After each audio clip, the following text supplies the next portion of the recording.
আসসালামু আলাইকুম দর্শক, আজকে পেঁয়াজের বাজার 1700 টাকা মন, একটু বাড়ছে। এতে আমাদের পাবনা জেলার কৃষকরা খুশি না, কারণ তাদের আসল উঠাইতে পেঁয়াজের বাজার হতে হবে 2000-এর উপরে।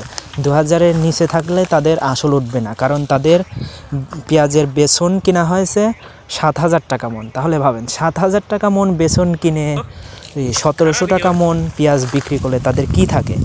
যদি ফলনে একটু বাড়তি হতো তাহলেও হতো, ফলনে যদি এরকম হতো 70-80 মন, কিন্তু এবার ফলনে সর্বোচ্চ হচ্ছে 50 মন 55 মন, আর ম্যাক্সিমাম লোকের 40, 45, 50 মন করে হচ্ছে। তাহলে ভাবেন কিভাবে তারা তাদের আসল উঠাবে।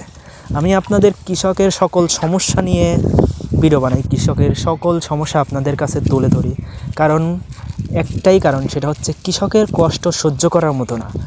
মানুষ সন্তান যেভাবে লালন পালন করে বড় করে, একজন কৃষক সেরকমভাবেই তার ফসলটাকে লালন পালন করে বড় করে। কৃষক যে কোনো ক্ষেত সন্তানের মতো লালন পালন করার পর সে যদি ন্যায্য মূল্য না পায়, তাহলে তার কেমন লাগতে পারে আপনারাই বলেন। এই জন্য অনেক কষ্ট লাগে, এদের কষ্ট সহ্য করার মতো না। কারণ আমাদের এলাকার মাঠকে মাঠ এই মুড়ি কাটা পেঁয়াজ, কিন্তু কেউ তারা ন্যায্য মূল্য পাচ্ছে না। তারা যে পরিমাণ টাকা এই পেঁয়াজের পিছনে খরচ করছে, তাদের এই টাকাটা উঠছে না। তাহলে তারা কিভাবে কি করবে? তা অনেক বিপদের মধ্যে আছে আমাদের এলাকার কৃষক ভাইরা। তাই আপনাদের কাছে আমি অনুরোধ করব, এর আগের ভিডিওতেও অনুরোধ করছি যে আপনারা দেশি পেঁয়াজ খান, কৃষককে বাঁচান।